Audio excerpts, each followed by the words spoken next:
Hi dear friends, मैं शिवानी अग्रवाल, आपकी दोस्त, आपकी होस्ट, आपके फेवरेट चैनल गेटवे क्लासेस में आप सभी का स्वागत करती हूँ। हम ह्यूमन वैल्यूज़ का यूनिट 3 लेकर आपके लिए आए हैं। आई होप आपको वीडियो पसंद आएगी, आपको कॉन्सेप्ट समझ में आएंगे और वीडियो बनाना हमारा फ्रूटफुल रहेगा।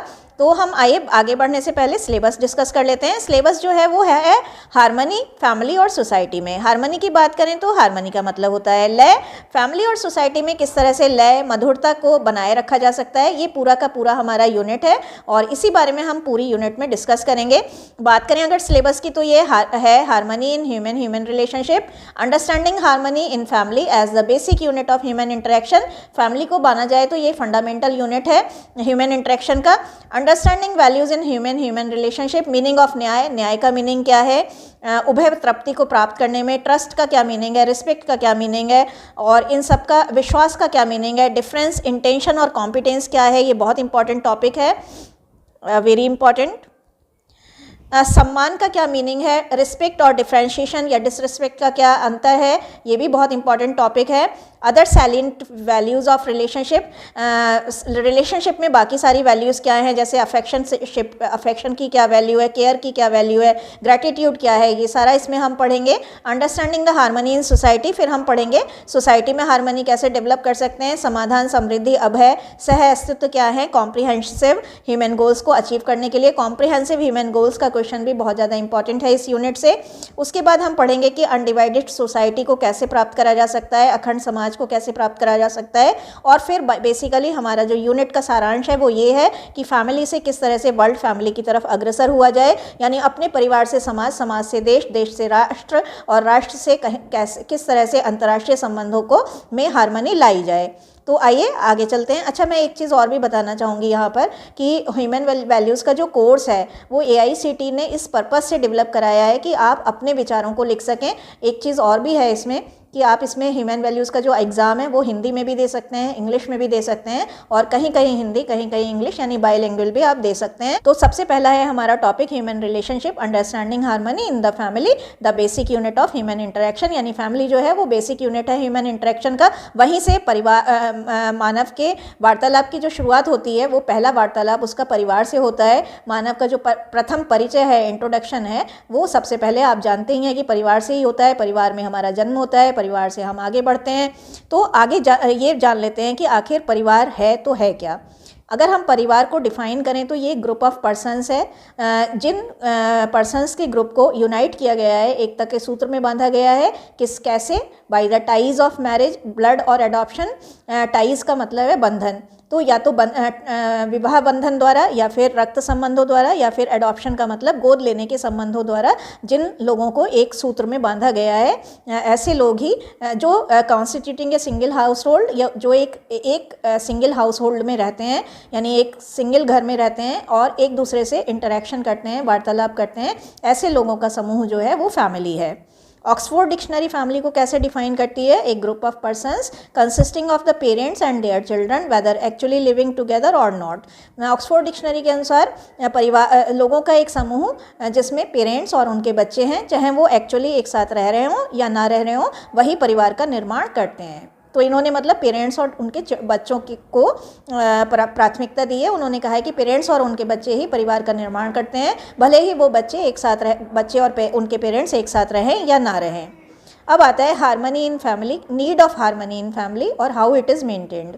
यानी परिवार में हार्मनी क्या है, परिवार में हार्मनी की नीड क्या है और इसे कैसे मेंटेन कर सकते हैं। तो देखिए, बहुत ध्यान से ध्यान दीजिएगा। ये family is the basic unit of human interaction, ये हम सभी को पता है कि ये एक बेसिक यूनिट है, यानी कि फंडामेंटल यूनिट है। परिवार में ही बच्चे का जन्म होता है, परिवार में ही बच्चा पलता बढ़ता है, ग्रोथ होती है, नर्चरिंग होती है और परिवार ही उसे आगे ले जाता है। तो परिवार क्या है? It gives us root to hold and wings to fly. ये जो है हमें जड़ें देता है होल्ड करने के लिए, मजबूती से जकड़ने के लिए, और पंख देता है हमारे सपनों में उड़ान भरने के लिए। Family is the strength, family वो ताकत है that give us courage to face and fight against all circumstances of life.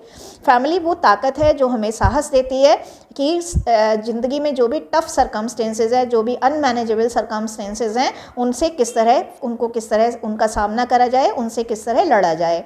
To overcome all kind of strife and struggling phases, family ही वो ताकत है जो हमें सहारा देती है, मनोबल देती है कि हम किस तरह से स्ट्राइफ, संघर्ष और स्ट्रगलिंग फेज से किस तरह से ओवरकम करें, यानी उभरें, किस तरह से इनसे निपट कर बाहर आएँ। फैमिली टीचेस अस, फैमिली हमें सिखाती है, फैमिली हमें स्ट्रेंथन करती है, मजबूत करती है, मोटिवेट करती है and boost our morale to choose the right path in life. और फैमिली ही वो ताकत है जो हमारा मॉरल बूस्ट करती है, हमारी नैतिकता को बूस्ट करती है, ताकि हम जीवन में राइट पाथ को चूज़ करें, जीवन में सही रास्ते को अपनाएं। Family is the institution, family वो संस्था है that fills in us with the traits of humanity like kindness, gratitude, compassion, love, care, truthfulness and the like. Family वो संस्था है जो हमारे अंदर मानवता की ट्रेट्स का मतलब मानवता की विशेषताओं को भरती है। जैसे कि मानवता की क्या विशेषताएं हैं, क्या विशेषताएं हैं? दयालुता, ग्रैटिट्यूड, उदारता, कंपैशन का मतलब है क्षमा, दया, लव, केयर, ट्रूथफुलनेस, तो ये सारी चीज़ें। तो यहाँ पर ये चीज़ क्लियर हो गई कि फैमिली क्या है। फैमिली बेसिक इंटरेक्शन का रूट है और ये हमें रूट देती है, मजबूती से पकड़ने के लिए जड़ें प्रदान करती है और विंग्स देती है हमारे सपनों में कि सपनों को उड़ान देने के लिए। फैमिली हमें सिखाती है, स्ट्रेंथन करती है, हमें करेज देती है, हमें जो है राइट पाथ चुनने के लिए प्रेरणा देती है और फैमिली हमारे अंदर मानवता की सारी ही ट्रेट्स को भरती है, जैसे कि ग्रैटिट्यूड एटसेट्रा। अब आता है देखिए यहाँ लिखा था ना नीड क्या है हार्मनी की। तो ये नीड है कि harmonious environment of family help us to grow and develop in all dimensions. अगर फैमिली का एनवायरनमेंट हार्मोनियस है, अगर फैमिली का एनवायरनमेंट बहुत ही मधुर है, तो ये हमारी ग्रोथ में और डेवलपमेंट में, हर डायमेंशन में हमारी ग्रोथ होगी, हम डेवलपमेंट को प्राप्त करेंगे। वाइल ऑन द कॉन्ट्रेरी, जबकि इसके विपरीत family feuds, disputed and quarrelsome environment of family hinders our progress. जबकि अगर फैमिली में फियॉर्ड्स होंगे, फियॉर्ड्स का मतलब है कलह होगा, कलेश होगा, है ना, क्या होगा, कलेश होगा, और डिस्प्यूटेड एनवायरनमेंट रहेगा, झगड़े वाला, क्वेरलसम का मतलब झगड़े वाला एनवायरनमेंट रहेगा, तो ये हमारी प्रोग्रेस में रुकावट डालता है, ये हमारी प्रोग्रेस में बैरियर बनता है। ठीक है, we even shrink from going home in such an oppressive environment. इस तरह के विरोधाभास वाले एनवायरनमेंट में, ऑप्रेसिव एनवायरनमेंट, इस तरह के नेगेटिव एनवायरनमेंट में, विरोधाभास वाले एनवायरनमेंट में हम यहाँ तक कि श्रिंक का मतलब जी चुराना, हम यहाँ तक कि घर जाने से भी जी चुराते हैं। आपने देखा होगा जब आपके घर में लड़ाइयाँ वगैरह होती हैं तो आप ऑफिस से या कॉलेज से लौटकर घर जाने में बड़ा ही बोझिल फील करते हैं। Family fears can cause depression, anxiety, stress, sleeplessness, loss of appetite, sadness, confusion and rage, revenge as well as aggression. Family feuds जो हैं, फैमिली के जो कलेश हैं, वो हमारे अंदर डिप्रेशन को, अवसाद को जन्म देते हैं। एंजाइटी का मतलब है चिंता को जन्म देते हैं। स्ट्रेस का मतलब है दबाव को जन्म देते हैं। स्लीपलेसनेस, निद्रा को जन्म देते हैं। भूख हमारी जो है, एपिटाइट का मतलब पाचन शक्ति का लॉस हो जाता है। सैडनेस हो जाती है, कन्फ्यूज़न हो जाता है। रेज का मतलब है गुस्सा आ जाता है, गुस्सा बढ़ जाता है। रिवेंज का मतलब है बदला लेने की प्रवृत्ति, विंडिक्टिवनेस बढ़ जाती है, और इसी तरह से एग्रेशन हमारे अंदर बहुत ज़्यादा उत्पन्न हो जाता है। तो जो एक तरफ क्या है कि फैमिली का हार्मोनियस एनवायरनमेंट हमारी ग्रोथ में और डेवलपमेंट में मदद करता है, जबकि फैमिली फियॉर्ड्स हमारे अंदर ये सारी चीज़ें जन्म देते हैं, डिप्रेशन एटसेट्रा।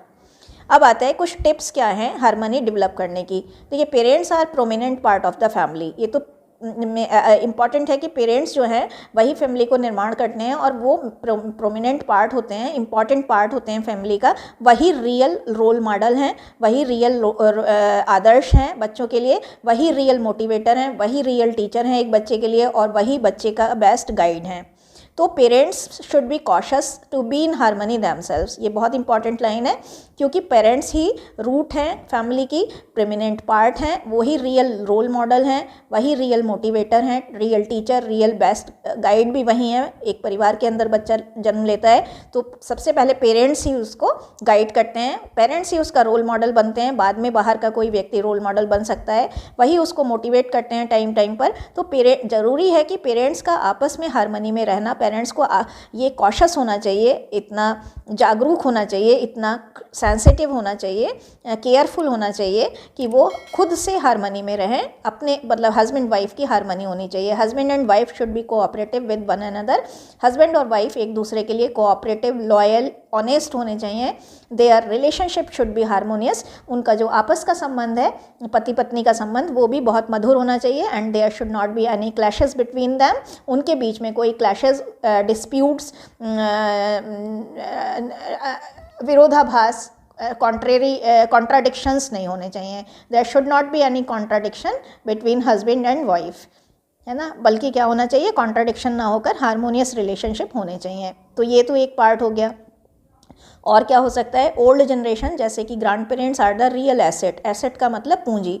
किसी भी घर की रियल एसेट, किसी भी घर की रियल पूंजी, वास्तविक पूंजी क्या होती है, उसकी ओल्ड जनरेशन, जैसे कि ग्रैंड पेरेंट्स। तो डेट क्यों होते हैं, क्योंकि ग्रैंड पेरेंट्स के पास बहुत सारा एक्सपीरियंस होता है। ग्रैंड पेरेंट्स के पास बहुत सारा कमाया हुआ जीवन का इम्पॉर्टेंट पार्ट होते हैं, जो वो हंसी हंसी में, खेल खेल में सिखा देते हैं बच्चों को। तो they teach moral values to forthcoming generations.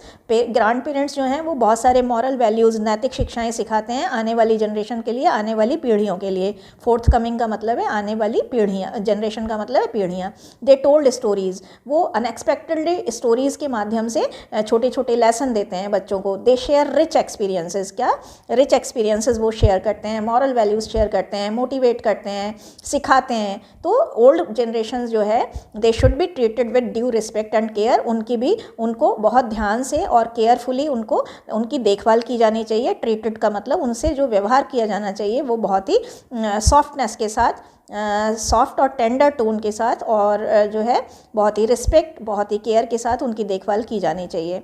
Children need emotional support, only monetary support is not enough for them. एक चीज़ ये भी ध्यान रखी जाए, आजकल क्या हो रहा है कि हमारे पेरेंट्स के पास टाइम नहीं है। वो 10 रुपये देते हैं या 100 रुपये देते हैं और कहते हैं कि अपने मनपसंद की चीज़ खरीद लो, बट उनके पास इतना टाइम नहीं है कि बच्चे के पास साथ जाएं और उसके मनपसंद की चीज़ उसे खरीदवा के लाएं, उसको कहानियाँ सुनाएं। कहानियाँ सुनाने की जगह वो मोबाइल पकड़ा देते हैं बच्चों को। तो गलती तो कहीं ना कहीं हमारे पेरेंट्स की तरफ से हो रही है ना। इसी तरह से जब टीन एज आती है, प्यूबरिटी की एज आती है, तब बच्चों को जो है बहुत सारा क्वालिटी टाइम चाहिए होता है। उनकी प्रॉब्लम डिस्कस करें, उनके फ्रेंड्स को घर पर बुलाएं, तो वो ऐसा कुछ नहीं करते। उनके पास तो बच्चों को देने के लिए ही टाइम नहीं है, उनके फ्रेंड्स से क्या बात करेंगे। तो इसलिए बच्चा जो है, घर में प्यार नहीं मिलता तो बाहर प्यार खोजता है। तो चिल्ड्रन नीड इमोशनल सपोर्ट। बच्चों को भावुकता का सपोर्ट चाहिए। केवल मॉनिटरी सपोर्ट, केवल पैसों का सपोर्ट, केवल मॉनिटरी टर्म्स में यानी पैसों से संबंधित सपोर्ट यानी फाइनेंशियल सपोर्ट ही उनके लिए काफ़ी नहीं है। ये बात भी परिवार ध्यान रखें। So parents should devote quality time. Quality time devote करना चाहिए अपने बच्चों के साथ। They should listen to the problem of children. उन्हें बच्चों की प्रॉब्लम सुननी चाहिए। They should boost up the morale of children from time to time. उन्हें बच्चों का मॉरल बूस्ट करना चाहिए टाइम टाइम पर, जब बच्चे फिजिकली और मेंटली टायर्ड और एग्जॉस्टेड का मतलब है थका हुआ फील करें। मानसिक रूप से जब बच्चा थका हुआ लगे, वो कॉलेज में आया है, तो उसके फेस से ही पता लगा लें आप कि इसके साथ कुछ प्रॉब्लम चल रही है, इसका सिलेबस इसको समझ में नहीं आ रहा है, इसके टीचर्स से इसकी कोऑर्डिनेशन अच्छा नहीं बन रहा है, इसके क्लासमेट कैसे हैं। तो उसका जो है, जब बच्चे थका हुआ फील करें, जब बच्चों को ये नहीं कि मतलब बच्चा इंजीनियरिंग नहीं कर पा रहा और उसके ऊपर इंजीनियरिंग का थोप दिया, तो उसकी कैलिबर को जाने, उसकी असली काबिलियत को पहचाने, और जब वो बहुत ज़्यादा थका हुआ और एग्जॉस्टेड फील करे तो उससे बात करने की कोशिश करें। उसे ये कहें, जैसे ये हैं, ऐसे मिरेकुलस का मतलब है चमत्कारिक। तो कुछ ऐसे चमत्कारिक वर्ड्स होते हैं जो बच्चों को री एनर्जाइज्ड कर देते हैं, जैसे यू कैन डू वेल, कोई बात नहीं, अच्छा नहीं हुआ लेकिन आगे अच्छा कर सकते हो आप, है ना। डोंट वरी, अरे डरो मत, सब अच्छा हो जाएगा, everything will be fine. It is like a walk in the park. ये बहुत ही आसान है, इतना कठिन तुम्हें लग रहा है लेकिन ये तो बहुत आसान है, स्टेप बाय स्टेप आओ करते हैं बैठ कर इसको, है ना। तो ऐसे कुछ चीज़ें जो हैं, वो ऐसे कुछ चमत्कारिक वर्ड्स जो हैं, मिरेकुलस वर्ड्स जो हैं, वो बच्चों को री एनर्जाइज्ड कर देते हैं, उनमें एनर्जी भर देते हैं। अच्छा, एक चीज़ और है, try your best to resolve conflicts in relationship as soon as possible. अगर रिलेशनशिप में कोई कॉन्फ्लिक्ट आ जाते हैं, कोई संघर्ष आ जाते हैं, तो उन्हें जितना जल्दी हो सके उतना जल्दी रिजॉल्व करने का, यानी उनको हल करने की कोशिश करिए। Before these clashes deepen too much to affect the health of the family. इससे पहले कि ये क्लैशेस इतने डीपन हो जाएं, इतने गहरा जाएं कि ये फैमिली की हेल्थ को प्रभावित करने लगें, उससे पहले कॉन्फ्लिक्ट को जितना जल्दी हो सके उतना जल्दी रिजॉल्व करने की कोशिश करिए।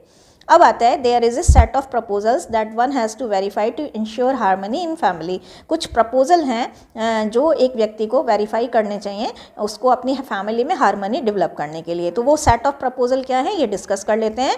Relationship is and it exist between the self and the other self. देखिए दो चीज़ें हैं इसमें, एक तो सेल्फ और एक बॉडी। तो बॉडी की नीड अलग होती है और सेल्फ को हम आई बोलते हैं, ये तो आपको पता ही लग गया होगा अभी तक 2 यूनिट्स में। तो बेसिकली क्या है कि रिलेशनशिप होता है और ये जो रिलेशनशिप है, संबंध जो है वो एक व्यक्ति के सेल्फ और दूसरे व्यक्ति के सेल्फ के बीच में होता है, यानी बॉडी का उससे कोई ताल्लुकात नहीं होता, बल्कि ये एक व्यक्ति के सेल्फ और दूसरे व्यक्ति के सेल्फ में होता है। We are embedded in relationship, हम रिलेशनशिप में एम्बेडेड हैं यानी बंधे हुए हैं। दे आर देयर, रिलेशनशिप तो है और हम बंधे हुए हैं उसमें, लेकिन वो रिलेशनशिप किसके बीच में है? Between the self, between my self and between the self of others. All that we need to do is to recognise them, to understand them and to give value to them. Relationship हैं और होते रहेंगे। किसके बीच में है? दो चीज़ें हैं, रिलेशनशिप हैं और होते रहेंगे, यानी we are embedded in relationship, they are there, हम रिलेशनशिप में बंधे हुए हैं और रिलेशनशिप उनमें है। लेकिन रिलेशनशिप किस किस के बीच में, संबंध किस किस के बीच में है? एक आई और दूसरे आई के बीच में, यानी हमारे आई हमारे सेल्फ और दूसरे व्यक्ति के सेल्फ के बीच में है। हमें उन्हें पहचानना है, हमें उन्हें समझना है और हमें उनको रिस्पेक्ट देनी है, वैल्यू देनी है, उनको डिग्निटी देनी है। क्या देनी है? उनको डिग्निटी प्रदान करनी है।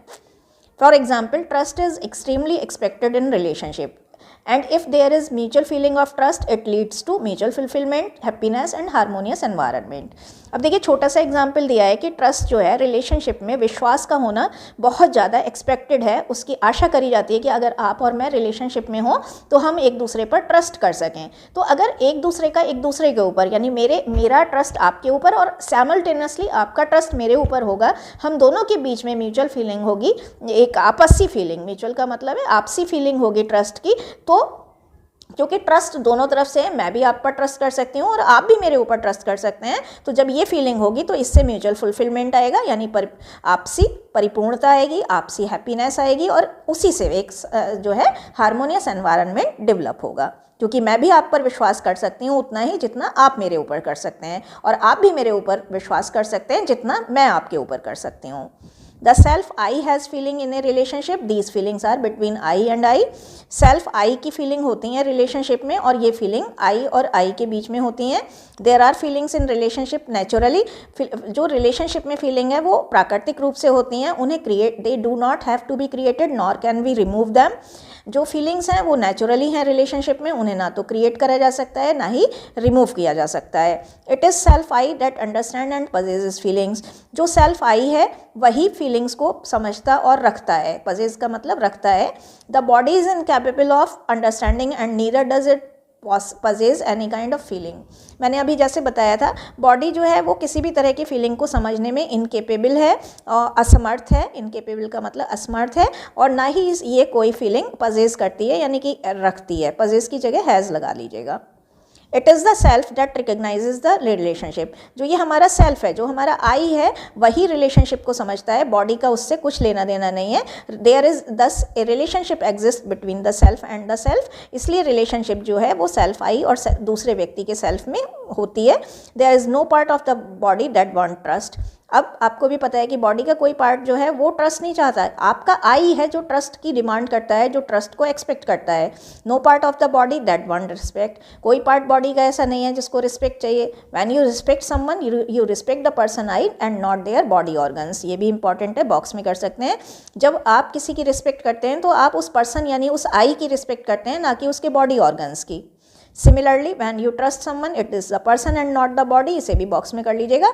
इसी तरह से जब आप किसी पर विश्वास करते हैं तो आप क्या करते हैं, उस पर्सन यानी आई का विश्वास करते हैं, आई पर ट्रस्ट करते हैं, ना कि उसकी बॉडी पर ट्रस्ट करते हैं। ठीक है। Trust is something to do with the person not the I self, it has nothing to do with the body. Trust कुछ ऐसी चीज़ है जो हम पर्सन के साथ करते हैं, यानी सेल्फ के साथ करते हैं, किसी दूसरे के सेल्फ के साथ, और इसका बॉडी से कुछ भी लेना देना नहीं है। नथिंग टू डू का मतलब लेना देना नहीं है। फॉर एग्जाम्पल, अब एग्जाम्पल दिया है, a mother feels related to the child as she gave birth to him. एक मदर जो है वो बच्चे से रिलेटेड फील करती है क्योंकि उसने बच्चे को बर्थ दिया है। But neither mother's body not the child's body has feelings, लेकिन ना तो मदर की बॉडी में ना ही बच्चे की बॉडी में कोई फीलिंग्स होती हैं। फीलिंग कहाँ होती हैं? Self of the mother and the self of the child that feels connected. तो मदर का सेल्फ और बच्चे का सेल्फ एक दूसरे से कनेक्टेड फील करता है, बल्कि उनकी बॉडी कनेक्टेड फील नहीं करती। अगला आता है, these feelings in the self are definite, I they can be identified with definiteness. ये जो सेल्फ में फीलिंग्स हैं वो डेफिनेट हैं। डेफिनेट का मतलब वो सीमित हैं, डेफिनेट हैं मतलब कंफर्म है, और इनको डेफिनेटनेस के साथ, यानी उनका सीमा है, उनकी एक, उनका बहुत ज़्यादा असीमित नहीं है, वो सीमा है। विद लिटिल एक्सप्लोरेशन, हम थोड़ा सा भी अगर एक्सप्लोरेशन करें यानी खोज करें, हम अपने आप को थोड़ा सा भी खंगालें अगर, तो we can see that feelings in relationship are actually definite and not wagyu.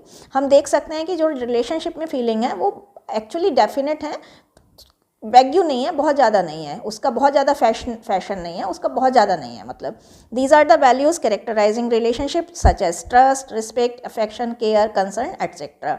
ये वो वैल्यूज़ हैं जो रिलेशनशिप को कैरेक्टराइज करती हैं, यानी जो रिलेशनशिप की पहचान है, जैसे कि ट्रस्ट, रिस्पेक्ट, अफेक्शन, केयर और concern. Like living with these values we are able to maintain harmony in value. तो इतनी थोड़ी सी जो फीलिंग्स हैं उन वैल्यूज़ के साथ अगर रहा जाए तो हम हार्मनी हम फैमिली में हार्मनी इस्टेब्लिश कर सकते हैं।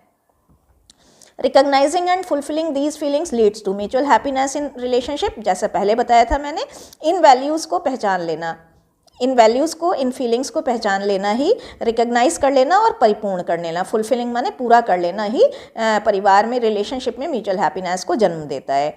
Once we have recognised the existence of human relationship we are subsequently able to identify the feelings। एक बार हम जब है ह्यूमन रिलेशनशिप का अस्तित्व रिकग्नाइज कर लेते हैं तो we are subsequently able to identify the feelings. जब हम ह्यूमन रिलेशनशिप का एग्जिस्टेंस पता कर लेते हैं तो हम किसी तरह से फीलिंग्स का एग्जिस्टेंस को भी पहचानने में समर्थ हो जाते हैं। यानी ह्यूमन रिलेशनशिप का सार समझ लिया किसी ने तो वो फीलिंग्स का सार भी समझ लेगा। When we work, act or behave according to these feelings, जब हम इन फीलिंग्स के अकॉर्डिंग काम करते हैं, एक्ट करते हैं और व्यवहार करते हैं तो इससे फुलफिलमेंट होता है दोनों ही साइड्स में रिलेशनशिप में। और जब दोनों साइड में रिलेशनशिप में फुलफिलमेंट होता है तो उससे म्यूचुअल फुलफिलमेंट होता है और म्यूचुअल हार्मनी आती है। जैसे कि trust is wanted in the relationship but and if there is mutual feeling of trust, mutual sharing of trust, है ना, to be another there are no complaints. जैसा कि ट्रस्ट, एक रिलेशनशिप में ट्रस्ट की ज़रूरत होती है, ट्रस्ट की चाहत होती है, वांटेड का मतलब चाहत होती है। और अगर ये जो ट्रस्ट है वो म्यूचुअल हो, यानी कि दोनों तरफ से हो, है ना, टू साइडेड हो, वन साइडेड ना हो, टू साइडेड हो। जैसे आप प्यार करते हैं तो कोई वन साइडेड होता है, कोई टू साइडेड, तो यहाँ पर टू साइडेड अगर ट्रस्ट है, दोनों साइड से ट्रस्ट हो रहा है, दोनों साइड से ट्रस्ट का म्यूचुअल शेयरिंग हो रहा है, आपसी शेयरिंग हो रहा है, तो कोई कंप्लेंट ही नहीं होंगी। ये टॉपिक हम डिस्कस करेंगे, understanding value in human relationship.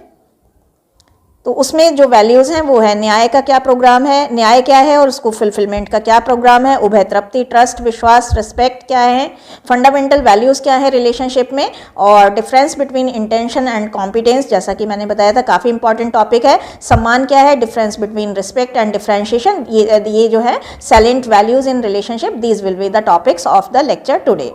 आइए बात कर लेते हैं न्याय क्या है। न्याय को जस्टिस कहा जाता है और जस्टिस क्या है यानी न्याय क्या है। जैसा कि मैंने बताया था, आप थोड़ा कुछ इसमें अपने तरफ से भी अपने जो आप फील करते हैं वो भी लिख सकते हैं। हिंदी और इंग्लिश में दोनों ही लैंग्वेजेस में इस पेपर को आप लिख सकते हैं, आंसर कर सकते हैं। और अगर हिंदी और इंग्लिश, हिंदी में मतलब टोटली हिंदी में लिखना चाहें तो वो भी एक्सेप्टेबल रहेगा, टोटली इंग्लिश में लिखना चाहें तो वो तो एक्सेप्टेबल होता ही है। कहीं कहीं हिंदी, कहीं कहीं इंग्लिश में लिखना चाहें बाइलिंगुअल तो वो भी एक्सेप्टेबल है। Justice is the recognition of values the definite feelings in relationship. Justice क्या है, वैल्यूज को रिकॉग्नाइज करना यानी कि वैल्यूज को पहचानना। डेफिनेट फीलिंग, वैल्यूज का मतलब कुछ डेफिनेट फीलिंग्स हैं उनको पहचानना रिलेशनशिप में, उनको फुलफिल करना, उनकी परिपूर्णता, फुलफिलमेंट का मतलब है उनकी परिपूर्णता। The right valuation of fulfilment resulting in mutual happiness.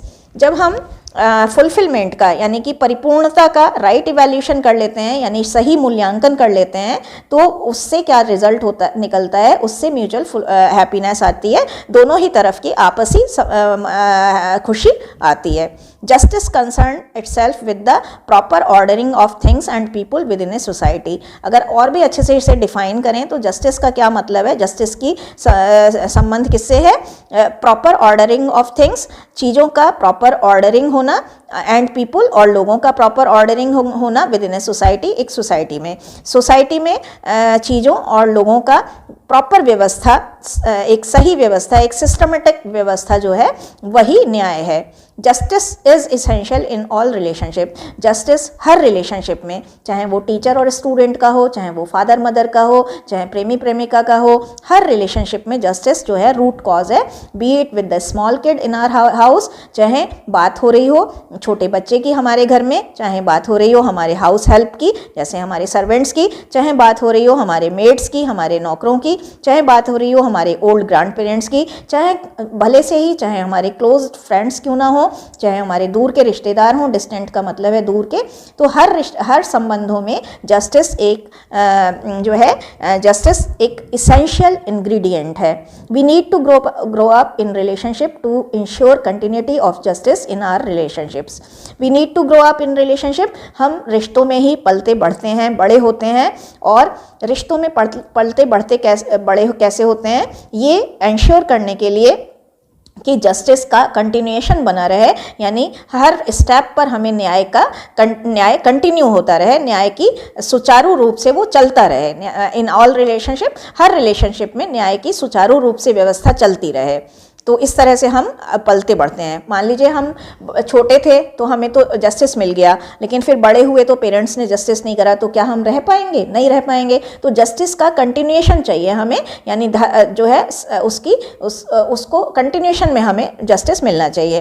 There are 4 elements to ensure justice. Justice को एंश्योर करने के लिए 4 एलिमेंट्स हैं। रिकग्निशन ऑफ वैल्यूज़, दूसरे की वैल्यूज़ को पहचाने हम। फिर क्या है? फुलफिलमेंट, जब हम एक बार वैल्यूज़ को पहचान लें तो उनको पूरा करने में लग जाएं, उनका सही मूल्यांकन करें, और जब हम सही मूल्यांकन करेंगे, फुलफिलमेंट करेंगे, तो mutual happiness automatically will be achieved. Mutual fulfilment is the hallmark of justice. अगर म्यूचुअल फुलफिलमेंट हो रही है, म्यूचुअल हैप्पीनेस हो रही है, तो इसका मतलब है कि ऑटोमेटिकली जस्टिस अचीव हो रहा है, हमारे साथ जस्टिस करा जा रहा है, न्याय। ट्रस्ट और विश्वास। अब आता है ट्रस्ट और विश्वास क्या है। Trust means to be assured that the other person wants to see you happy and prosperous. Trust का मतलब है इस बात का भरोसा हो जाना, एश्योर हो जाना कि जो दूसरा पर्सन है वो हमें सुख और समृद्ध देखना चाहता है, वो हमें किसी भी पॉइंट पर दुखी नहीं देखना चाहता। यही तो ट्रस्ट है। Trust is the belief that somebody is good, honest, sincere, and he would not harm you, not play dirty with us, not hurt our emotions. Hurt का मतलब दुख पहुंचाना। तो जस्टिस का मतलब ये भी है कि जो दूसरा पर्सन है वो हमारे लिए अच्छा है, हमारे लिए ईमानदार है, हमारे लिए सिंसियर है, लगन से भरा हुआ है, और वो हमें हार्म नहीं पहुंचाएगा, वो हमारे साथ डर्टी गेम नहीं खेलेगा, वो हमारी इमोशंस को हर्ट नहीं करेगा। यही तो ट्रस्ट है। In short, we may say that trust is to be assured that each human being inherently wants oneself and the other to be happy and prosperous. ये थोड़ी सी साइंटिफिक डेफिनेशन आ गई यहाँ पर। यहाँ पर ये कहा गया है कि जस्टिस का मतलब है ये एश्योर हो जाना, ये भरोसा हो जाना कि हर ह्यूमन बीइंग इनहेरेंटली ये चाहता है कि अपने आप को, खुद को और दूसरों को खुश और समृद्ध रखा जाए। यानी ट्रस्ट का मतलब है आप खुद से भी तो ट्रस्ट करते हैं ना, आप जैसे समय पे सोना है, समय पे उठना है, अपने साथ ज़्यादा जितना आपसे हो सके उतना करना, अपने आप से झूठ ना बोलना, तो ये भी तो ट्रस्ट है कि आप अपने आप से खुद से, वन सेल्फ का मतलब खुद से, और दूसरों को आप खुद को भी प्रसन्न रखना चाहते हैं और दूसरों को भी हैप्पी और प्रॉस्परस देखना चाहते हैं। ये जो फीलिंग है ये ट्रस्ट है। Trust building is not the one day work. Trust building एक दिन का काम नहीं है। This process of trust building is an on going process. ये चलती रहने वाली क्रिया है, यानी कि कंटिन्यूस प्रोसेस है। और ये जो है ये कैसे चलती है? 24/7 24 आवर्स और 365 डेज चलती रहती है। यानी आज आपने ट्रस्ट कर लिया, कल नहीं करा तो नहीं चलेगा काम, बल्कि ये हमेशा चलने वाली ऑन गोइंग प्रोसेस है। One has to be honest in one's approach, otherwise trust will vanish. एक आदमी को अपनी अप्रोच में, अपनी पहुंच में, जब भी वो किसी को पहुंच करे, यानी जब भी वो किसी से मुखातिब हो, जब भी वो किसी से बात करे, जब भी वो किसी से रिलेशनशिप में आए, तो उसे ट्रस्ट ऑनेस्ट होना पड़ेगा, अदरवाइज ट्रस्ट जो है वो वैनिश हो जाएगा, उड़ जाएगा, यानी कि डिसअपियर हो जाएगा, यानी कि अदृश्य हो जाएगा, है ना। क्या हो जाएगा? अदृश्य हो जाएगा, fly. False commitment, false talks and anything based on lies will erode the trust। झूठे वायदे, झूठी बातें और कुछ भी जो ऐसी चीज़ें जो झूठ पर आधारित हैं वो ट्रस्ट को इरोड कर देती हैं, ख़त्म कर देती हैं। एलिमेंट अब आता है एलिमेंट ऑफ ट्रस्ट। ट्रस्ट के एलिमेंट क्या हैं? पहला है एक्टिव लिसनिंग। जब हम किसी को बात करें, जब हम किसी की परेशानी सुने, तो हम sincere and attentive attention to what the other person is saying, respond is in a generous way. जब भी हम किसी को सुन रहे हो, कोई हमारे पास आकर बात करे, तो हम बड़ी सिंसियरली, लगनपूर्वक और बड़ा ही अटेंटिवली का मतलब है बड़े ही ध्यान से उसे सुने। लगन और ध्यान दो वर्ड है, सिंसियर और अटेंटिव। अटेंशन दें जो भी कुछ व्यक्ति हमसे कह रहा है, और उसको रिस्पॉन्ड करें बड़े ही जनरस वे में, बड़े ही उदार तरीके से। कंसिस्टेंट का मतलब है लगातार। बी कंसिस्टेंट इन रिलेशनशिप में कंसिस्टेंट रहें, लगातार रहें। Consistency in your words and actions is necessary in building trust. अपने शब्दों और अपने एक्शंस में जो कंसिस्टेंसी है वो ट्रस्ट बिल्डिंग में बहुत ज़्यादा इंपॉर्टेंट है। अपने वर्ड्स और अपने प्रॉमिसेस, अपने कमिटमेंट्स करें।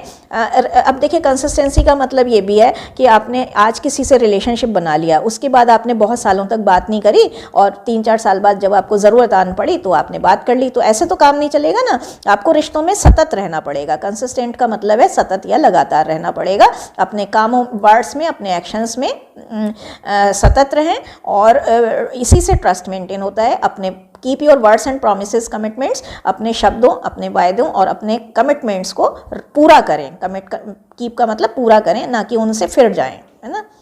If in any case you are unable to fulfill your commitment, take the person in confidence, communicate about this beforehand and provide an alternative solution। beforehand का मतलब है पहले से ही। अगर किसी केस में आप जो है अपने कमिटमेंट को पूरा नहीं कर पा रहे हैं, तो पर्सन को कॉन्फिडेंस में लें, उससे पहले से बात कर लें और अल्टरनेटिव सोल्यूशन प्रदान करें। अगला आता है एम्पैथी। एम्पैथी का मतलब है it may be described as your pain in my heart. बहुत अच्छा है। इसका मतलब है कि आपका दिल, आपका जो दर्द है वो मेरे दिल में, यानी आपका दर्द मेरा दर्द। It give us insight into what others may be feeling और थिंकिंग। ये इससे हमें ये परख मिलती है कि दूसरे लोग हमारे बारे में क्या फील कर रहे हैं, क्या महसूस कर रहे हैं और क्या सोच रहे हैं। It help us to understand how और why others are reacting to the situation. ये हमें ये जानने में मदद करता है कि कैसे और क्यों लोग हमारे बारे में रिएक्ट करेंगे, और कैसे और क्यों लोग सिचुएशन को रिएक्ट करेंगे। It sharpens our people acumen and informs our decisions. ये इससे हमारी पीपुल एक्यूमन, लोगों को सोचने समझने की शक्ति शार्प होती है, और इससे हमारे डिसीजंस लेने में हमें इंफॉर्मेशन मिलती है। ऑनेस्टी बहुत इंपॉर्टेंट है। We always trust people whose integrity is incredible and who are loyal and honest. हम हमेशा उन लोगों का ट्रस्ट करते हैं जिनकी इंटीग्रिटी, जिनकी अखंडता जो है वो अखंड होती है, और जिनकी जो लॉयल होते हैं, जो ऑनेस्ट होते हैं। इंटीग्रिटी का मतलब है आप किसी भी कीमत पर गिरे ना, आप किसी भी कीमत पर अपने वर्ड्स से या अपनी चीज़ों से, अपने स्टैंड जो आपने लिया है उससे फिरे ना। तो जब आपकी अखंडता जो है वो अखंड होती है, इनक्रेडिबल, जैसे तोड़ा ना जा सके ऐसी होती है। आपको किसी सीमा तक भी झुकाया नहीं जा सकता, आपको किसी सीमा तक भी, जैसे आपको मान लो टफ सिचुएशन में आप मतलब किसी भी सिचुएशन में कॉम्प्रोमाइज़ नहीं करेंगे। मान लीजिए आपके जो है, आप एक ऑफिसर हैं और हाईजैक हो गया है प्लेन का, तो आप किसी भी सीमा पर झुकेंगे नहीं, बल्कि गलत आपको ब्राइब दी जा रही है, रिश्वत दी जा रही है, तो आप उसे स्वीकार नहीं करेंगे, बल्कि उसका डटकर सामना करेंगे और लॉयल रहेंगे, ऑनेस्ट रहेंगे। तो ऐसे लोगों को ही पसंद करा जाता है। Justice. If you are sure enough that a person believes in justice, we naturally trust him to make the right judgment. अगर हम इस बारे में श्योर हैं कि एक व्यक्ति जस्टिस में बिलीव करता है, तो नेचुरली हम उस पर विश्वास करेंगे और उस पर राइट जजमेंट बनाएंगे। जैसे हमें विश्वास है कि आप अपने टीचर पर विश्वास कर सकते हैं कि टीचर मेरे बारे में कभी भी गलत नहीं बोलेगी, तो आप हमेशा उस पर विश्वास करेंगे। टीचर आपके को ये विश्वास होगा कि टीचर जो है वो न्यायपूर्ण है, तो वो आप उस पर ट्रस्ट करेंगे। We hand over our bodies to the doctor because we know he will justify our disease and cure us. क्योंकि हम अपनी बॉडीज़ को कैसे क्यों डॉक्टर को दे देते हैं, हैंड ओवर कर देते हैं। हैंड ओवर का मतलब सौंप देते हैं। क्यों सौंप देते हैं? क्योंकि हमें ये विश्वास होता है कि वो हमारी बॉडीज़ से, हमारी डिसीज़ से जस्टिफाई करेगा, लड़ेगा और हमें क्योर कर देगा। हमें जो है क्योर का मतलब हमारा इलाज करेगा, है ना। हाउ टू बी ट्रस्टवर्दी, अब बहुत इंपॉर्टेंट है कि ट्रस्टवर्दी कैसे बना जाए। Be a man of predictable personality. Predictable का मतलब है जिसकी प्रिडिक्शन हो सके, यानी भविष्यवाणी की जा सके, ऐसी पर्सनैलिटी बनिए। मतलब सस्पिशियस मत बनिए, संदेहपूर्ण पर्सन मत बनिए जिसके बारे में कुछ भी कहना सुनना कि वो क्या सोच रहा होगा, क्या कर रहा होगा। तो ऐसा अनप्रेडिक्टेबल पर्सनालिटी का व्यक्ति मत बनिए। नोबडी शुड थिंक, अनप्रेडिक्टेबल का मतलब क्या है? Nobody should think about you doing that.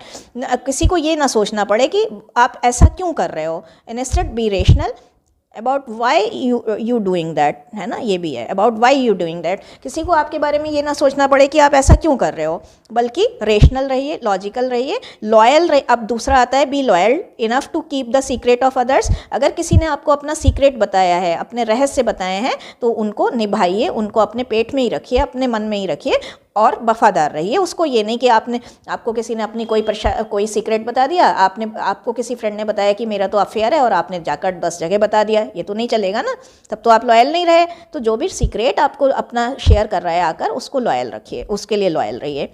Make sure our words match the message. ये भी श्योर करिए कि आपके जो कथन है, आपके जो वर्ड्स हैं, वो आपके मैसेज से मैच करें।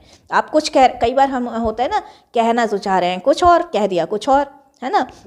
तो शब्दों में डुअलिटी नहीं होनी चाहिए, घुमा फिरा के नहीं कहना है। Don't beat about the bush, है ना। Do not beat about the bush, है ना। बीट अबाउट द बुश का मतलब घुमा फिरा के नहीं कहना है, बल्कि स्ट्रेट फॉरवर्ड रहना है। When our family and friends hear one thing in our words but our tone, attitude, body language and facial expression are narrating some other story, it causes distrust in the relationship. कई बार क्या होता है कि हमारे family friends जो हैं, हमारे कुछ when our family and friends hear one thing in our words, जब हम हमारे फैमिली, हमारे फ्रेंड्स जो हैं कुछ एक बात हमारे वर्ड्स में सुनते हैं, लेकिन हमारी टोन, हमारी बॉडी लैंग्वेज कुछ और ही कहानी कह रही होती है, तो इससे डिस्ट्रस्ट होता है। कई बार आप झूठ, मतलब आप कह तो कुछ रहे हैं लेकिन होता कुछ और है, तो आपके फेस पर वो चीज़ें आ जाती हैं, और ऐसा आपको नहीं करना है। आपको ये ध्यान रखना है कि आपके वर्ड्स जो है आपके मैसेज से मैच करें, और आपको झूठ नहीं बोलना है, कहने का मतलब है। People would know longer trust this kind of person. ऐसे लोगों का जिनका वर्ड जो है मैसेज से मैच नहीं करता, वो कह रहे कुछ होते हैं और उनका बॉडी लैंग्वेज कुछ और ही कहानी नरेट कर रहा होता है, कुछ अलग ही कहानी नरेट कर रहा होता है। ऐसे लोगों को कोई भी ट्रस्ट नहीं करता। अगला आता है बी फियरलेस, निडर रहिए। फियरलेस का मतलब है निडर रहिए और बोल्ड रहिए। To face any opposite and tough circumstances, किसी भी टफ सर्कमस्टेंसेस को, अपोजिट सर्कमस्टेंसेस को सामना करने के लिए फियरलेस और बोल्ड रहिए। किसी भी टर्मोइल, किसी भी crisis, question, unmanageable situation. Turmoil का मतलब है लोचा, क्राइसिस का मतलब है संकट, है ना। किसी भी संकटपूर्ण परिस्थिति के आने पर, किसी भी क्वेश्चन किए जाने पर, अनमैनेजेबल जब कंडीशन हो जाए, संभालने लायक कंडीशन ना रहे। मैनेजेबल का मतलब मैनेज करने लायक, अनमैनेजेबल का मतलब जब अनमैनेजेबल सिचुएशन आए, क्राइसिस आए, टर्मोइल, लोचा वाला प्रॉब्लम आए, तो ऐसे में आप फियरलेस और बोल्ड रहकर ऐसी चीज़ों का सामना करिए। Obstacles, trials and painful moments should be taken as challenging lessons. जब बाधाएं आएँ, ट्रायल आएँ, पेनफुल मोमेंट्स आएँ, दुखद मोमेंट्स आएँ, दुखद क्षण आएँ, तो आपको ऐसे चीज़ों को चैलेंजिंग लेसन्स के रूप में लेना चाहिए, चुनौतीपूर्ण पाठ के रूप में लेना चाहिए। In which we have to intentionally write the script of our life individually and with others, जिसमें हमें अनइंटेंशनली चाह कर भी अपने लाइफ की स्क्रिप्ट खुद लिखनी होती है और दूसरों का साथ लेना होता है। Come out as a hero even though if you loss, अगर आप हार भी जाएं तो हीरो की तरह आएँ। प्रपोजल है ना, तो ये है। अब आता है प्रपोजल अबाउट ट्रस्ट। ट्रस्ट का प्रपोजल क्या है? तो अगर आपको ट्रस्ट को समझना है तो आपको ये एग्जामिन करना होगा। ये जो प्रपोजल है, I want to make myself happy, मैं अपने आप को हैप्पी बनाना चाहता हूँ, point number 1। I want to make the others happy, मैं दूसरों को भी हैप्पी बनाना चाहता हूँ। To whom we are associated with, जिनसे भी मैं मिलता जुलता हूँ उन सभी को हैप्पी बनाना चाहता हूँ। The others want to be happy, दूसरे लोग खुश रहना चाहते हैं। The others want to make me happy, दूसरे लोग भी मुझे हैप्पी करना चाहते हैं। तो मैं खुद को हैप्पी बनाना चाहता हूँ, मैं दूसरों को हैप्पी बनाना चाहता हूँ, दूसरे लोग भी हैप्पी रहना चाहते हैं और दूसरे लोग मुझे भी हैप्पी बनाना चाहते हैं। ये जो है ये प्रपोजल है ट्रस्ट का। व्हाट इज़ इंटेंशन, बड़ा इंपॉर्टेंट है, ये भी इंपॉर्टेंट था। Intention is what one aspires for our natural acceptance. Intention का मतलब है कि हम क्या एस्पायर करते हैं, हम क्या इच्छा करते हैं, हम किस चीज़ के लिए इच्छा करते हैं, हमारी नेचुरल एक्सेप्टेंस क्या है। यानी नेचुरल का मतलब प्राकृतिक स्वीकृति क्या है, प्राकृतिक रूप से हम क्या स्वीकार करते हैं। कॉम्पिटेंस क्या है, competence is the ability to fulfil the aspirations. Competence हमारी क्षमता है कि हम कैसे अपनी एस्पिरेशंस को, इच्छाओं को पूरा करते हैं। इंटेंशन हमारी नेचुरल एक्सेप्टेंस है और कॉम्पिटेंस एबिलिटी है उस नेचुरल एक्सेप्टेंस को फुलफिल करने की। तो इंटेंशन में I want to be happy, मैं खुश रहना चाहता हूँ। और जब हम कॉम्पिटेंस की बात करते हैं तो आई एम ऑलवेज हैप्पी, मेरे अंदर इतनी कैपेबिलिटी है कि मैं हमेशा खुश रहता हूँ। I want to make the others happy, मैं दूसरों को खुश बनाना चाहता हूँ। I make the others always happy, competence की अगर बात करें तो ये हो गया सेंस कि मैं हमेशा, मेरे अंदर इतनी क्षमता है कि मैं दूसरों को हमेशा ही खुश रख सकता हूँ।